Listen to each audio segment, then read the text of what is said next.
When the city of St. Louis made the decision to close down the shelter, all among us had been volunteering at that shelter for about 6 weeks. And I kept looking around just thinking we can do better than this. We can offer women more dignity, more respect, healthy food, medical services. We can provide them a safe place to live, but didn't really know what my part was going to be in that. And we were contacted by Zion Lutheran Church, and they offered us their historical church building rent-free for 10 years, where we could come in and open a women's care center. And so this is another trusting your gut and taking a huge, leap off a cliff and hoping there's something to catch you at the bottom. And when I walked in to see this building, my heart just melted. And since we could only house about 16 or 20 women, instead of becoming a shelter, we decided to become a women's care center for women at risk. And this might be young girls who are aging out of the foster care system.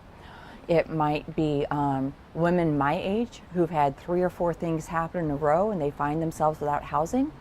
It might be somebody who maybe lost their husband and now can't afford the house, that it will give them a place to come and be for up to 6 months.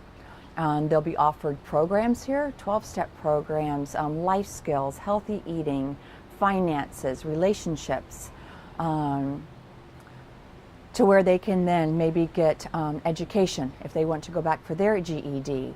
If they want to be trained on a job, we can find different organizations that would be willing to train them for different positions.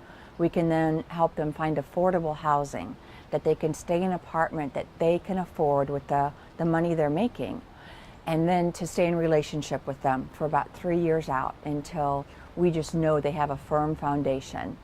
But we want the Women's Care Center to be a community for these women for years to come. That's their place to come back to and watch movies for us. It's a place to give back to women who are now going through what they had gone through.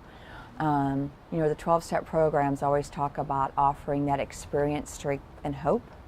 And so we're hoping that the alumni of the center will be able to then come back and offer that. We think the women who are going to be coming through our doors will come to us through churches, through a hospital calling us, through maybe a police officer giving us a call and saying there's a woman who needs some help. It might be you calling and saying, I have a friend who could really use some help right now. And that we can walk with them on that journey and they're not walking it alone. We can bring volunteers in that will just gather around them. They'll have their own advocate that will work alongside them and be committed to them.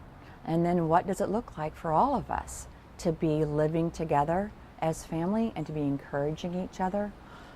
What good is going to come out of that, I think is going to be really fun to watch.